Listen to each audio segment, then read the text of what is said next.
পলায়ন করে নেতারা এখানে থাকতে পারে এসে, তো উনি কেন আসতে পারবেন না? আমার খুবই ভালো লাগছে। তাকে নিয়ে আসা মানে এটা কি উন্নয়ন হিসেবে চালানো হবে, এর বাইরে কিছুই না। This channel does not promote any violent, harmful, or illegal activities. All content provided by this channel is meant for an educational purpose only.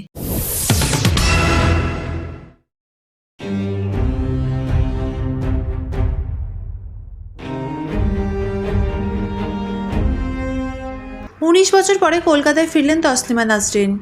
শুক্রবার বেলায় দমদম বিমানবন্দরে নামেন তিনি।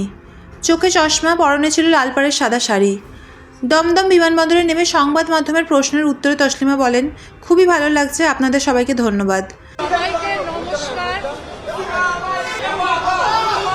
আমার খুবই ভালো লাগছে, খুবই ভালো লাগছে, আপনাদের সবাইকে ধন্যবাদ, সবাইকে ধন্যবাদ।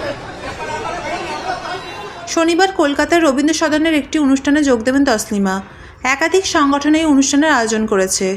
আয়োজকরা জানিয়েছেন, সমাজের বিশিষ্ট ব্যক্তিদের পাশাপাশি মুখ্যমন্ত্রী শুভেন্দু অধিকারীকেও অনুষ্ঠানে আমন্ত্রণ জানানো হয়েছে। বাংলাদেশি লেখিকা তসলিমা নাসরিনের কলকাতার সফর ঘিরে সরগরম রাজনৈতিক মহল। চলুন শুনে নিই এই প্রসঙ্গে রাজনৈতিক মহলের কি প্রতিক্রিয়া। তসলিমা নাসরিন ফিরতে পারেন, আসতে পারেন, সরকার যদি মনে করে তাকে পারমিশন দিতে পারে। তার বাংলাদেশ থেকে বিতাড়িত হয়ে উনি পশ্চিমবাংলায় ছিলেন। যারা বাংলা করেন, ওপার বাংলা থেকে টেররিস্ট থেকে আরম্ভ করে সেলিব্রিটি অনুপ্রবেশকারী নিয়ে আসেন, তারা তসলিমা নাসরিনকে কোনোদিন জায়গা দেন না। আজ বর্তমান সরকার পাল্টেছে, আমরা গণতন্ত্রে বিশ্বাস করি। আইন অনুযায়ী যদি ওখান থেকে পলায়ন করে নেতারা এখানে থাকতে পারে এসে, তো উনি কেন আসতে পারবেন না? সরকার মনে করে পারমিশন দিক, আসুন, তার বক্তব্যও লোকে শুনবে। উনি বিখ্যাত ব্যক্তি, তাকে ডেকে কোনো প্রোগ্রাম করায়।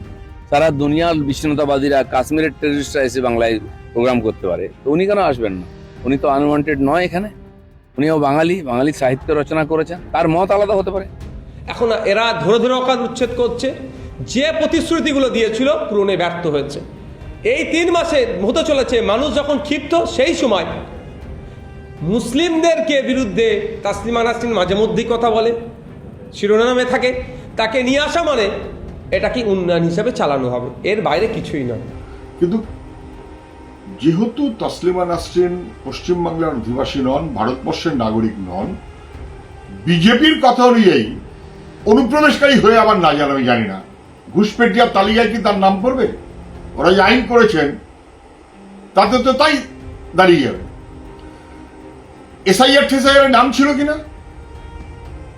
তাহলে কি হবে? ফলে এসব নানান প্রশ্ন আছে, খুশি মতন করছে। কিন্তু মূল কথাটা হচ্ছে যে যদি কেউ দেশের নাগরিক না হন, বিদেশের নাগরিক হন, তিনি ভারতবর্ষে থাকবেন কিনা, কবে থাকবেন, কতদিনের জন্য থাকবেন, কোথায় থাকবেন, এগুলো রাজ্য সরকারের বিষয় না, কেন্দ্রীয় সরকারের বিষয়। পশ্চিমবাংলায় যখন বামফ্রন্ট সরকার ছিল, তখন কেন্দ্রে নিশ্চয়ই বামফ্রন্ট সরকার ছিল না। কোথায় থাকবেন অথবা থাকবেন কিনা এই সিদ্ধান্ত যারা নেন, তারা কেন্দ্রের সরকার। তো বামফ্রন্টের ঘাড়ে দোষ চাপিয়ে কেন লাভ হচ্ছে আমি জানি না, এটা রাজনৈতিক উদ্দেশ্যে। ফলো করুন পাবলিক মিডিয়া।